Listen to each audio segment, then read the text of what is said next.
Okay. 2011.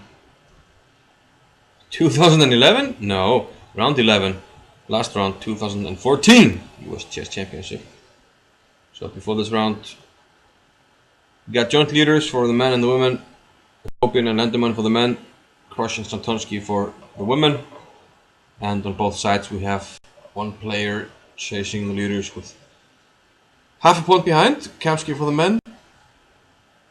Abrahamian for the women. And as fate would have it for the men, Lendeman and Shankland. No, Lendeman and Shankland. Lendeman and the Kopian meet in the last round. Let's have a look at the crucial games in the last round. Crucial games, man. Before we go on to the key games, quick look at a win by Daniel Naroditsky. It looked like a fine game. Playing an anti-Sicilian here against Mackenzie Muller. And he won a nice game here, which brought him to +1 on the very nice tournament for the young 18-year-old. I think it might have been his first US Chess Championship. I'm not sure, but that's my guess. So here, rook b1 looks strange, but the point is simply to protect this bishop. a6. So if knight takes c3, pawn takes c3. And here, if you get greedy, you're gonna have to pay for it. White is way ahead into development. We can castle. We can maybe play something like e6 and attack. Options like rook b3. The queen is short on squares, so I'm not sure how long black will survive here. Instead, a6, bishop takes d7, castles.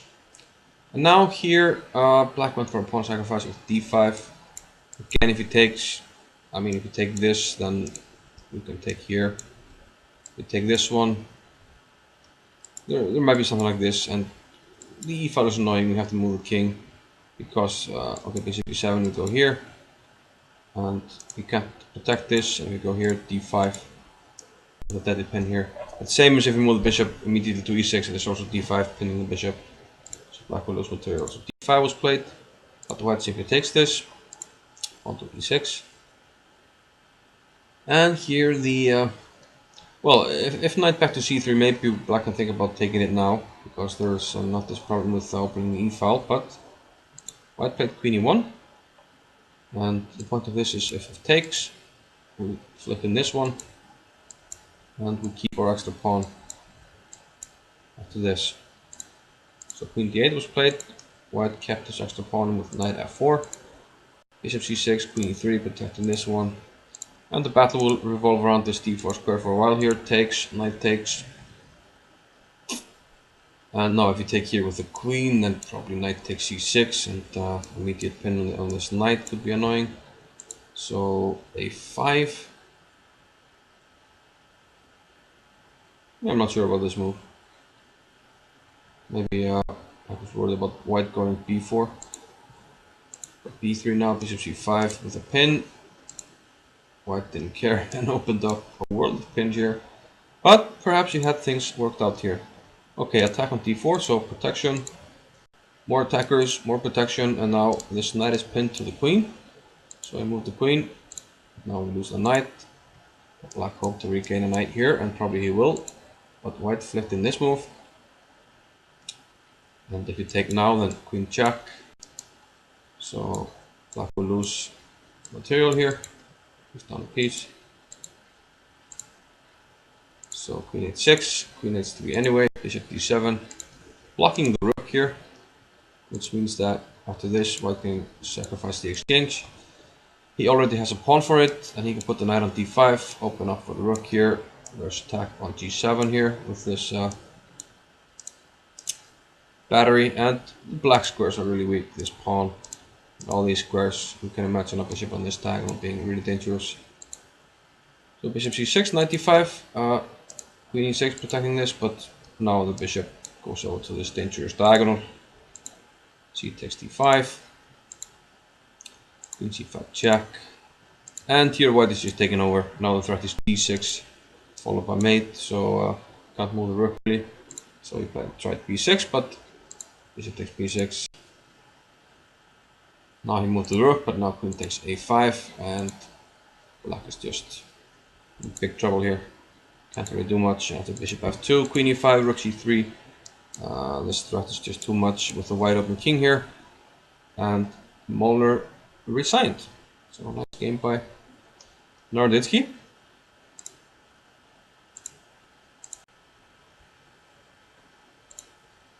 So now let's move on to Kamsky's game. Kamsky against Friedel, while Lindemann and the Kopian battle. So it's clear that Kamsky's only chance here is to win. He has to win this game. I mean, there's just no other choice. Because Lindemann and the Kopian are playing, both of them can't lose. So the best thing that can happen for Kamsky is a draw, and if he wins, then he catches up to the leader. So what did he go for here? Yeah, the London system. One of a very few of the top grandmasters who employs this opening regularly, and with pretty decent results. Maybe he struggles against the absolute top with this opening, but against quote-unquote regular grandmasters it does quite well. So Friedel just takes immediately on d4, and the idea is that white has to take with the e-pawn, and black's setup is really solid. He'll play bishop b7, bishop b7, d6, then knight goes to d7, pawn to a6, castles, usually the queen to c7, and meanwhile white sets up his usual London formation. Usually the knight is out on d2, but white is kind of postponing things here. I played a similar game recently where my opponent played this setup, and I thought, okay, usually I play c3, but maybe I can save it. I mean, it's not really important right away. There's nothing attacked, I don't need to block anything here, so let's save it until I need to do it, and then maybe I can play c4 in one move in some lines. Kamsky plays a4, a6, knight b to d2, knight b to d7. So black playing according to the system here, queen c7 most likely, rook e8 first, a5, okay. Interesting. So, why not b5? I don't know. He didn't go b5, he went actually d5 here. Yeah, problem with this might be just knight b3, and the knight will post up on a5 and put the question on this guy, and also the a-pawn can become weak in these lines, so taking is probably not an option, but b5 might be an option. Instead he went for d5. Here also it might be an option for white to take, but he went c3. Black went bishop c6. And the question is always if you should go b5 here. I'm not sure. Maybe white's idea with c3 now was to play b4, since it's now protected against the bishop. And well, one good thing about this is that white is ahead with knight b3 to c5, while black is far away from posting up on c4. But having said that, if black takes on c5, what do we take back with? I'm not entirely sure. I'm not entirely sure how good this formation is for white on the queen side. But this is a whole different game. Here the structure was defined with a takes b6. Now rook a2, and this rook has a dual purpose of attack and defense. Defense of the b2 pawn, attack of the a6 pawn. Bishop b5. Kamsky opted to save his bishop. Can be important if you want to attack, and can be an important defensive piece as well. Knight e5, we had an exchange here, knight d7, bishop back to f4. Rook e3, knight f8. And white doesn't really seem to have a big attack here. Looks easy for black to defend. Bishop d7, bishop to e5. Okay, the first major threat here, but that's easy to deal with. Knight g6, closing up on the queen. Rook f8, bishop to e8, bishop back to h2. Maybe he was worried about some f6 move, hitting the bishop, and then we have some discoveries perhaps, but of course not immediately because of the mate, so maybe not necessary. But now f5, knight d2, rook f6, and well, yeah, black doesn't seem to have any dangerous moves with his knight to hit the queen, it seems. Rook e1, pawn to f4. Now we move the queen back, bishop to d6, adding more defenders to this pawn. Maybe white was starting to take here and then take the pawn, so defends the pawn, and note that this pawn is indirectly defended with bishop d7, and there's no good way to get out of this pin here. So knight f3. Yeah, I've talked about Kamsky's style before, and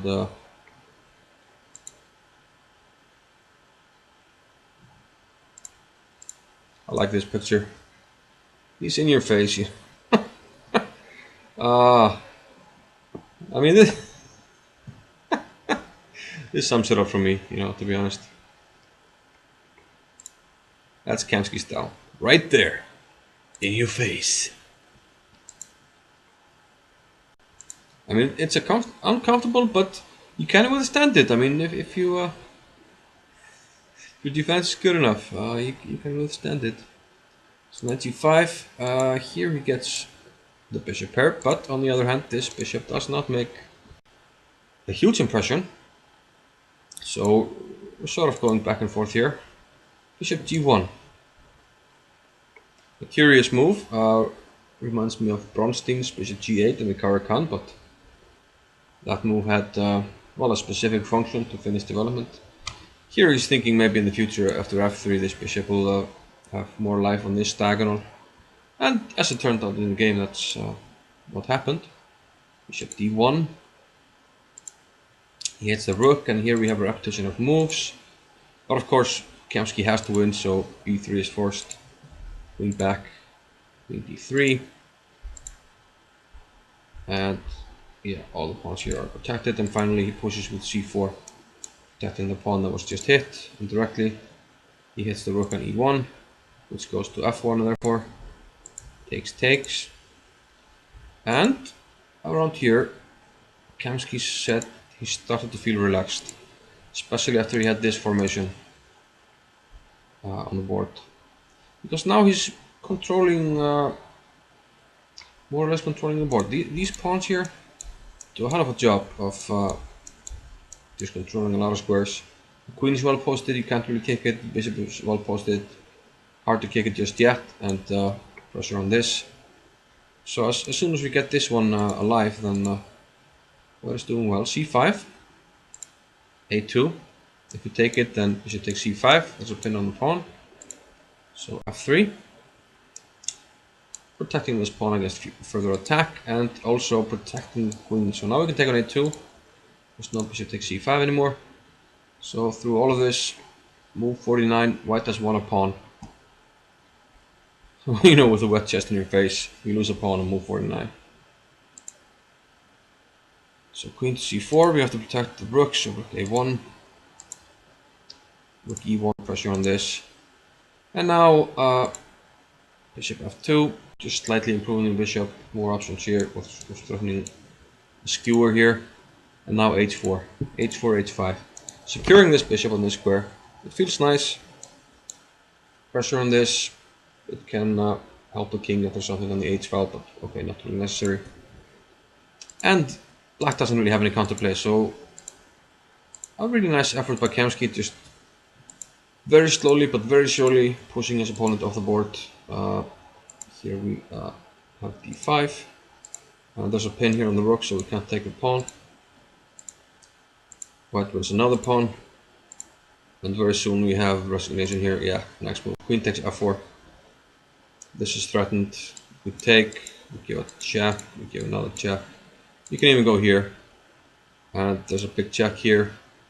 White up 2 pawns.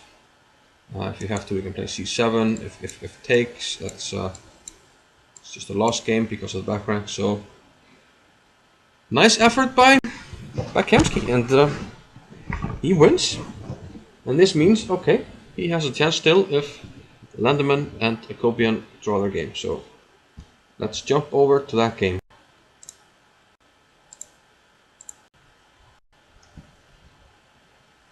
So all that remains for the men is the matchup of the leaders Landeman and Akopian. So the stage is set. This is the deciding game. If either of them wins, they are the 2014 US chess champion. If, however, they draw this game, then we have a three-way tie between Kamsky, Landeman, and Kopian. So let's see what happens. Landeman opens with c4. We have e6, and this is the Catalan. Pawn takes e4, and Landeman goes for the safest choice here: Queen a4 check, immediately picking up the pawn. There's an option to play knight f3 immediately, but then maybe you have to sacrifice these pawn in some lines. So Queen a4 is the most solid option, just regaining the pawn immediately.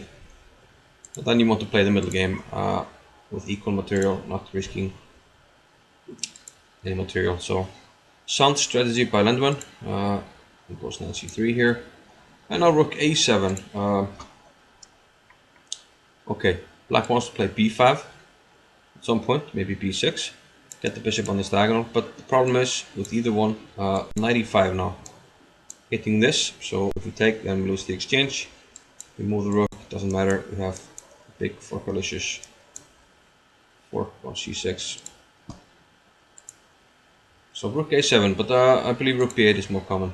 White castles, bishop into e7, onto d4, opening up for the bishop, and we want white to take, and knight takes d4, and we have a free game here. We can put the rooks on c1, d1, easy plan for white.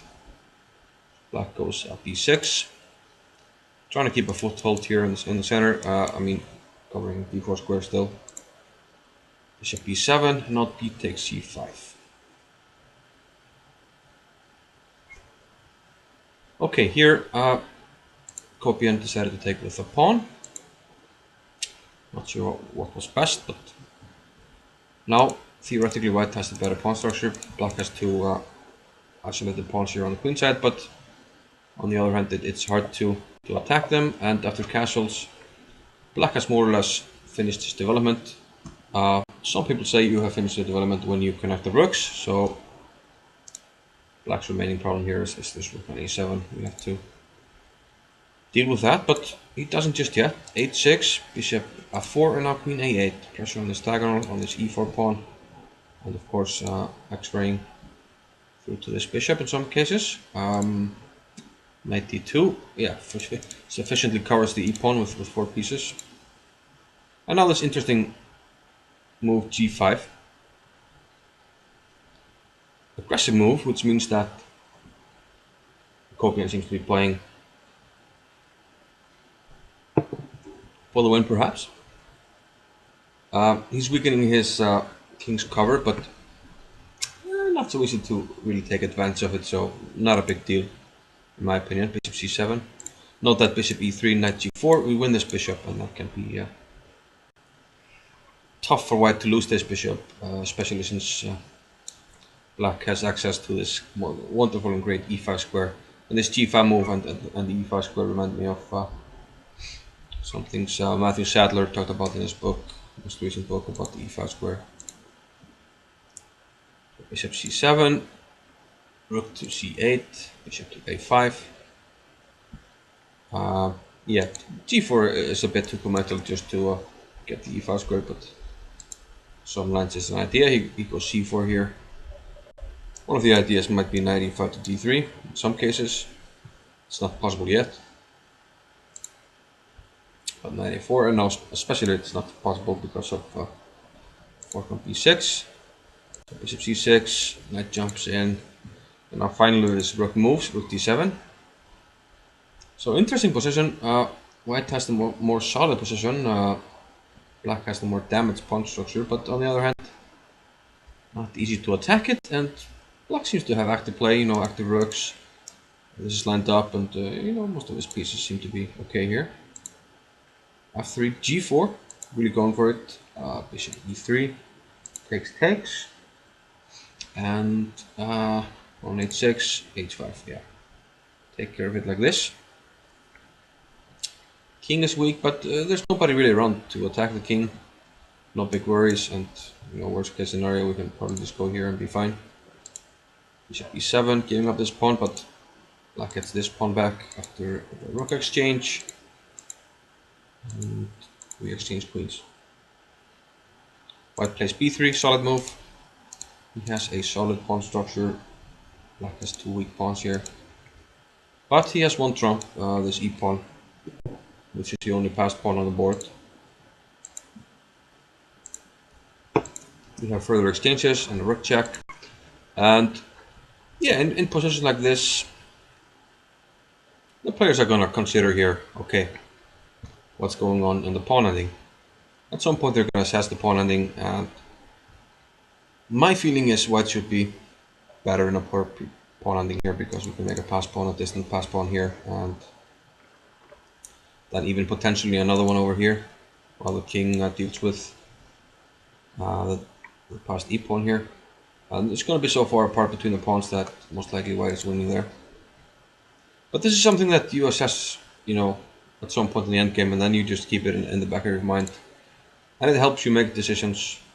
So at some point in your calculations and your assessments. So here a small little trap. If king f6, we have rook takes f7, followed by knight e5, picking up a pawn. Still some counterplay, but a pawn is a pawn. But knight d6 was played, rook takes d6. Now we have a rook ending, and yeah, we all know the saying, all rook endings are drawn. But is that the case here? Black does have the only passed pawn, but he also has some weak pawns, and now one of them is attacked. He tries to counterattack the b pawn, so we can't take the h pawn yet, but now the king is coming. King is coming, but attack the pawn. Now it takes h5 check, but now the e pawn is becoming dangerous. Rook c5. Interesting.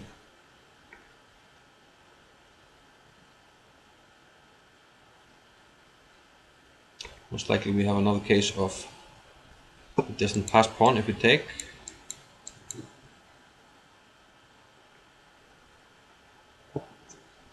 Let's say something like this.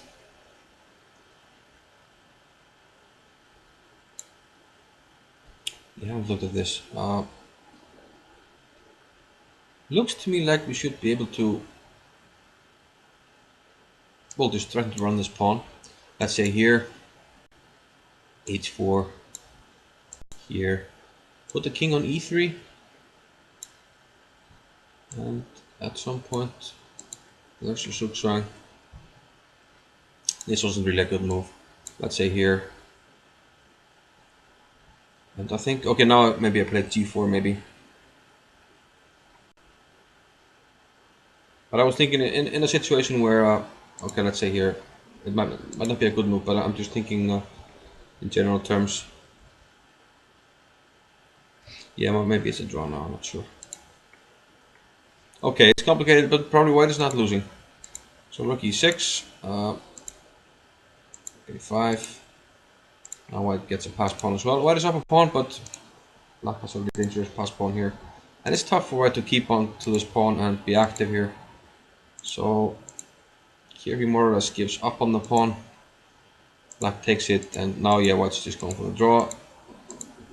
And there's nothing much to be done here, and they agreed to a draw here.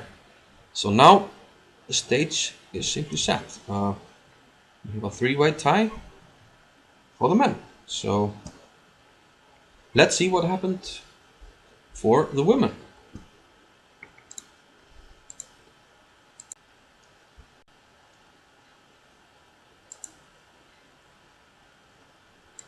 So on the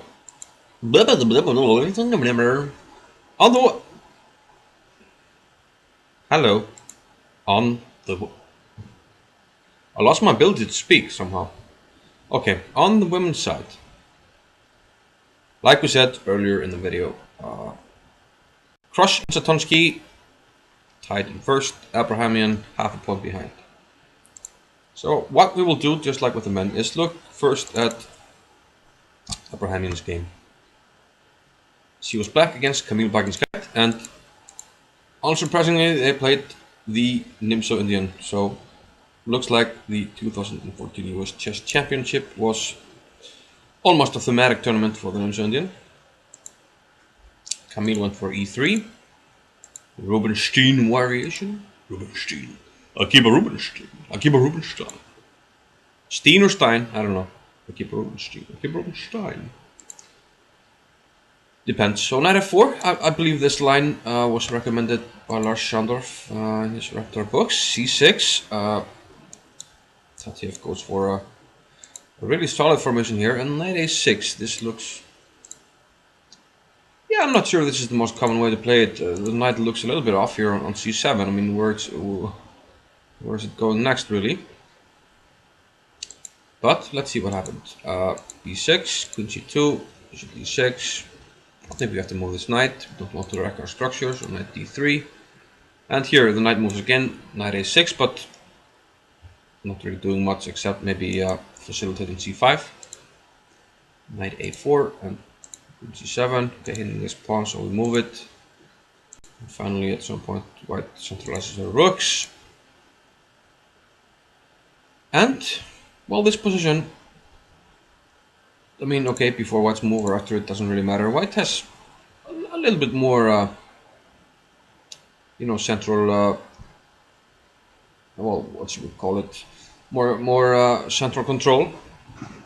This knight is starting to go to b5. Black still hasn't developed this bishop. We have an extra rook, you know, making an effort here in the center. And we have kind of more pieces hitting the enemy hanging pawns here. We also have this option of bishop f3. So looks better for white here at this point. But knight takes c3, queen takes c3. Now we're threatening to open up this diagonal, use this battery against g7, so black played f6.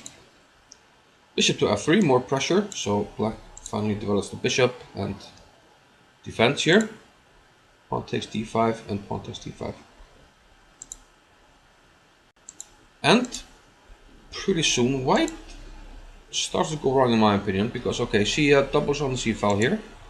Maybe her intention is to triple, but after this a4 move, what to do for white? If you take or if you play b4, it doesn't really matter, because in both cases black plays c4. This knight has to move. And what has happened now? We doubled on the c file, but the c file is closed. These pieces are almost bankrupt here. And speaking of bankruptcy, this bishop here. Completely blocked in and hemmed in by its own pawns, and this knight has to make some moves to get into the game. So black all of a sudden is taking over here and can start thinking about developing an initiative on the king side. I think f5 suggests itself, that's what she played, getting control over this e4 square. And yeah, this seems like black can build up at her leisure here. We want to improve this knight, but first we have to protect the d5 pawn a bit further, so the queen does it now in conjunction with the bishop. So now we can improve this knight here. Well played by black. Knight to f6. This knight will jump into e4, and once white takes on e4, we have further improved our structure. We can bring this rook eventually over to the king side, put the bishop on c8 and increase our influence. So white, okay, worrying about things here, lashes out with f4, but yeah, okay, black has to take it. There's no choice, otherwise white will close off the king side. But now we have a new weakness here on g3. The queen moves, we're attacking g3. Something has to be done. g4, but now we have a new weakness, this diagonal. So a tricky situation. Black took on f3 and h5, ripping open the king side. Bishop g3 is coming next move. they're interposing the exchange on g4. Ideally, we would have liked to take with the queen, but the rook was hanging, so horrible situation for white. She tried to activate this bishop with e4. Unfortunately, after bishop f2, there's not much of a choice. If the king moves to the h file, we have a choice of taking on d4, checking on h7, and taking on e4. Number of things. So white elected to sacrifice the queen for a rook and a piece here. But unfortunately, black is picking up a lot of pawns. If we move this pawn, there's check and take this pawn. So she tried bishop e3, but then we take on e4, and now we're up 2 pawns. Add to this that the c3 pawn is going to move now. It's close to queening. So what to do really? Pin on the rook. This is game over, and one more move. Queen takes e3. Game set match. Abrahamian moves in. She now has an outside chance if Satonsky and Crush fail to win, but that's not very likely because both are playing opponents rated at least or almost 200 points below them. In this case, Crush has black against Victoria Knee. We have the closed Sicilian. And yeah, Crush goes for a normal setup here for black, d6, queen d2, but this move surprised some people, queen d7. And it seems like she wanted to postpone the development of this knight, not allowing bishop h6 immediately. So queen d7 first, knight e2, knight into d4. And knight to c1, avoiding the exchange here. The plan is to take this knight back as well, and then push this knight away from the d4 square. So avoiding the exchange, knight d1. And note we can't go bishop h6 now. Knight e7 comes at an opportune moment now with the knight on d4, because if bishop h6, we chop it off. Oh, it's one move, black to move, castles. If bishop h6 now, we chop it off, and c2 is hanging. Bad news for white. So this can't be played just yet, so c3. And now we can play it. e6, we want to develop this bishop. But h4. White hasn't castled, so she can move the h pawn and use the rook on the h file to try and activate it for the attack. f6, ugly looking move, but the idea is to be able to close down the king side with g5 once white moves h5. That's indeed what happened. Takes, and h5. What else to do really? g5, okay. Trying to keep things closed here on the king side. White of course plays f4. Trying to open it up again. Next order of business is get these knights to more active squares and then maybe castle queenside. So here comes one of the knights, knight e3, and knight to g4. And this has ideas of, some sacrifices maybe in the future and take on g5. But let's see what happens. Pawn takes e4, pawn takes g5. She has to take back, otherwise, okay, any switch into black tries here, we have check. So we have to take, h6 check, seems useful, king to h8, and rook f1, we're hitting this. So taking on d3, then we take on f6, black can't allow that. So she went e3. White took with a knight, with a knight. The idea here is if we take with the queen, then knight to f5. And we indirectly defend this pawn by interposing in the f-file. And then black can start thinking about consolidating here. Yeah, there are some issues, hanging pawn, king in the center, so black is probably on top there. But knight takes e3, bishop a6, knight back to g4, rejuvenating the attack on this pawn. But knight to f5, again, indirectly defending, hitting this, perhaps in some lines, but white takes on f6. This is not the sacrifice, looks like it, but after takes g4, wins back the piece. And you never know if black overlooked this, but my guess is not. h7, Interesting move, and black decided not to take this. The thing is, yeah, queen can't take because the knight hangs, and if you take with the king, you're opening up a can of worms. Um, yeah, like it takes. I'm not sure what we take with, let's say, well, maybe the rook to keep this protected, but we have a jack.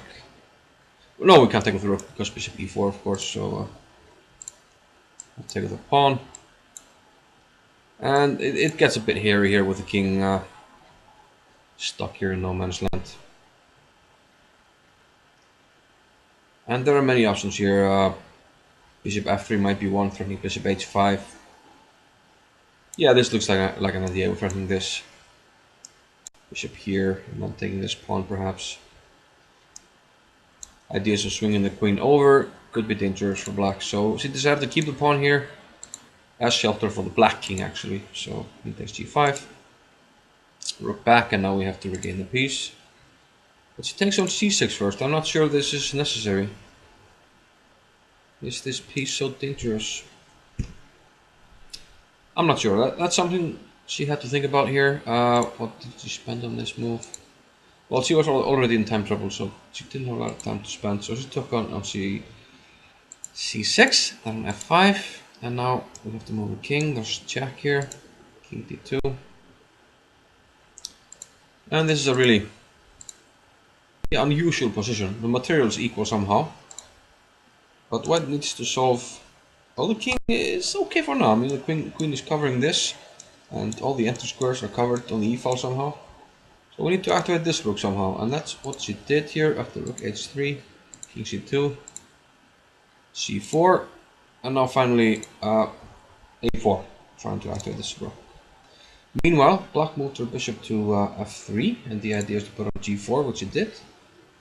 And this accomplishes two things. It protects the pawn, and it also closes down the g-file, which makes this king feel a little bit safer and also enables the black heavy pieces to get freedom to move. But okay, a5 was played, queen to h6, we had a queen trade, and now we have an ending with equal pawns. White attacks b6, plays b4, getting rid of this pawn that was doing nothing, initiating exchanges here, king b3, he takes b4, and now the white king is active. Maybe king b5 was an idea here. Let's play d4. This looks like a valid move as well, trying to attack this. But d4 also looks good. King g5, d5, and activating the knight.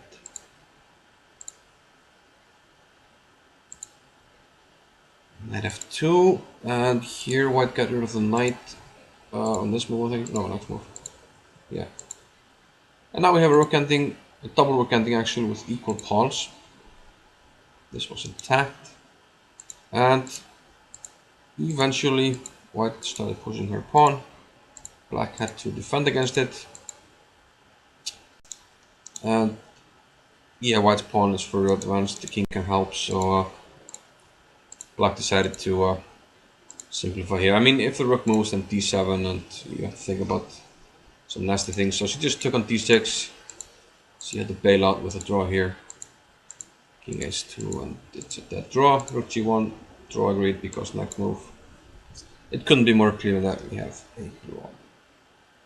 So this means that the title is up for grabs for Anna Zatonski. All she has to do is beat Katerina Nemkova with the white pieces to gain her 5th US Chess Championship, tying Irina Krush, who's already on 5.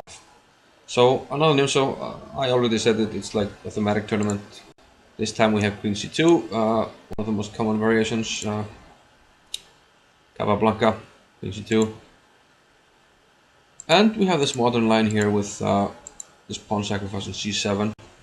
Bishop onto G5 first, and after this, then H6, bishop to F4, and knight B to D7. So white can take this pawn, but it turns out it's really, really dangerous. So we take with the queen.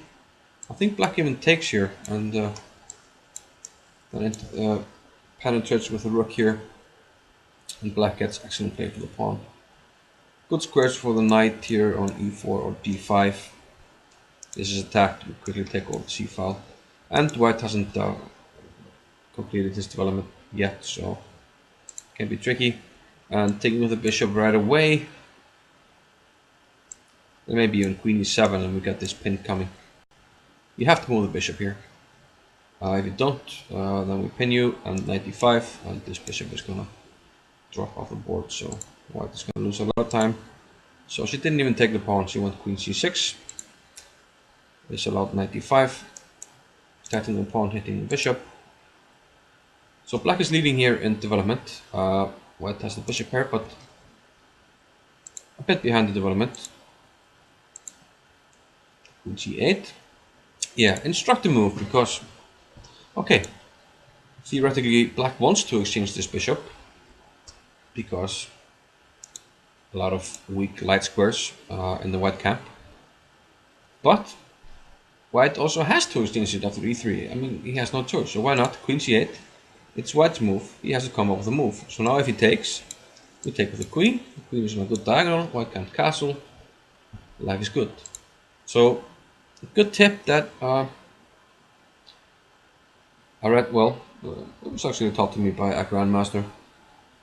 You know, enter the trades on your own terms, not on your opponent's terms. So with queen c8, Nemkova is offering her terms for the exchange. Okay, but now rook c1.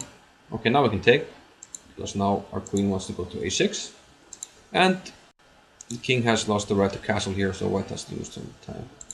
So here we had a repetition of moves, and this is another instructive moment, in my opinion. White, I mean, it's move 19, and white is down to 20 minutes. So she has to make 20 more moves in 20 minutes plus the increment. But, okay, maybe she already decided here, okay, I'll play rook c4, but first, I'll repeat the position 2 times. Yeah, okay, king e2, then, okay, rook c8, and now we have another repetition. Here, and she repeats. And she already decided rook c4, but repeat the position first, get moves, more moves on the score sheet, you move closer to the time control where you get more time. Because you need the time, I mean, you use more time, you're trying to win, there's a US championship on the line, you need the time, don't take any chances, you know, get the time. And another factor here is that black might, after you repeat, you know, queen c6, queen c4, black might start thinking, you know, use your time, think about what she might do, but then you already decided, I'm gonna go rook c4. So during her time, you can think about your next step, and therefore saving your own time. So a really instructive repetition of moves, in my opinion. And something that's unique, well, not completely unique to modern chess, but with the increment, you gain more time. But okay, also in the old days, moving closer to the time control is also very important, where you get extra time. But okay, white is now tripled on the c-file, but you're not taking there just yet, so no worries for black. Knight d6. And we still have a pin here, so taking on d6 is not a source of any worry for black. Queen a4. Tactically protecting this rook because black was threatening it. Queen d7 and c6. Okay. Knight into e4, b4, and a6. Here, white moved her rook back. She's in time trouble. And I'm wondering if she was worried about things she didn't have to worry about. One idea is simply to trap this rook. But it doesn't work immediately. I mean, if it's black to move, let's say we make what I like to call a nothing move, bishop e5. It might look like something like this is dangerous, but okay, trapping the rook, but hang on a minute, we can take on a6. The rook is not trapped actually. But maybe she was worried about ideas like this, the rook getting trapped here in conjunction with b5. There's also ideas like b5 and knight b6, c4 maybe. So maybe she didn't feel comfortable with the rook there. She took it back to c2. But here, well, looks like with 2 minutes on the clock, Nemkova found a really nice continuation. c5. Okay, this looks like it's just hanging, so white took twice.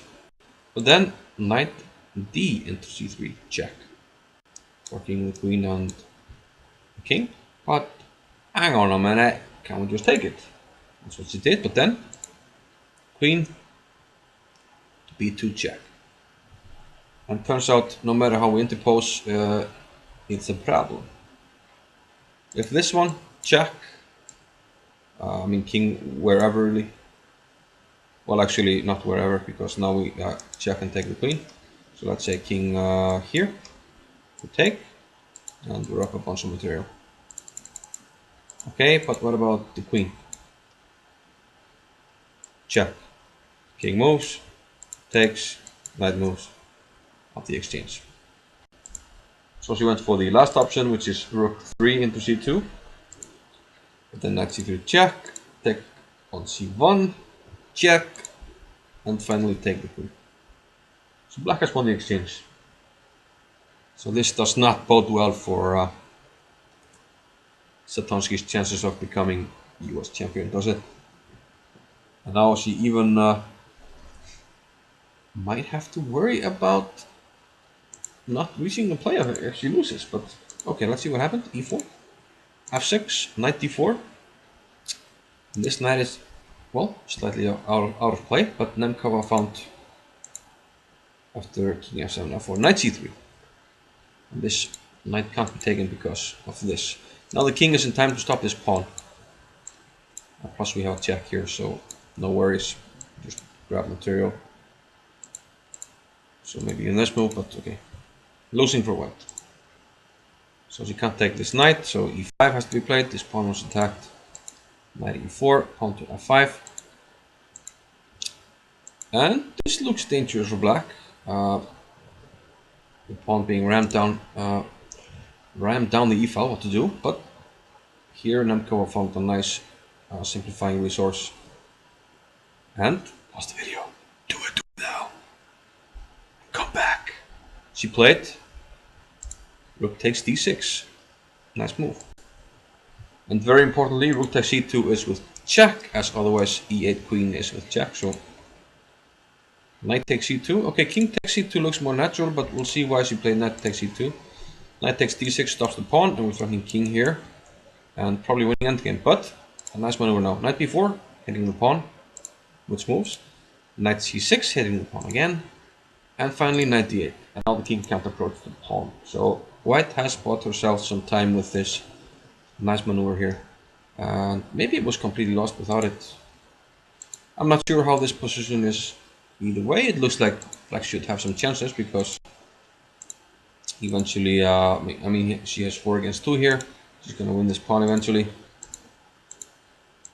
So let's see. Okay, she loses the a pawn, but we get the e pawn. So now we have 4 against 2 here. And this outside passed pawn. Okay, an interesting moment here. She played knight d6, offering the trade.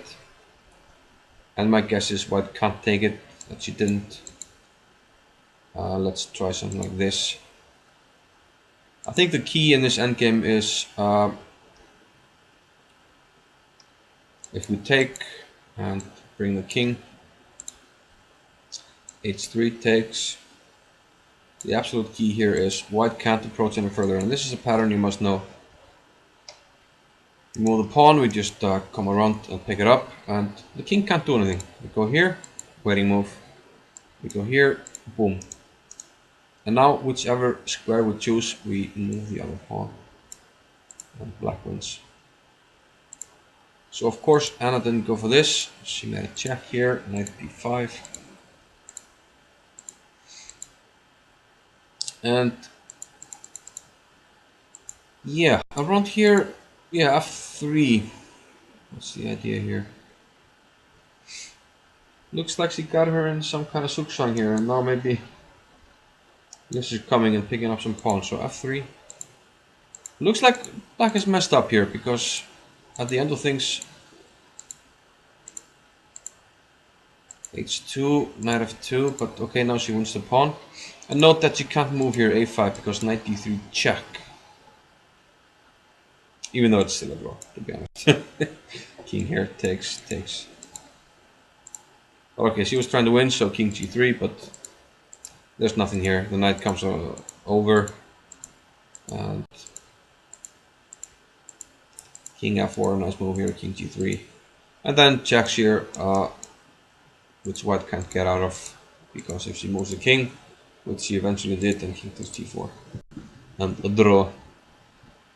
So, yep, nothing to be done, and remarkably, for both the men and the women, we have a freaking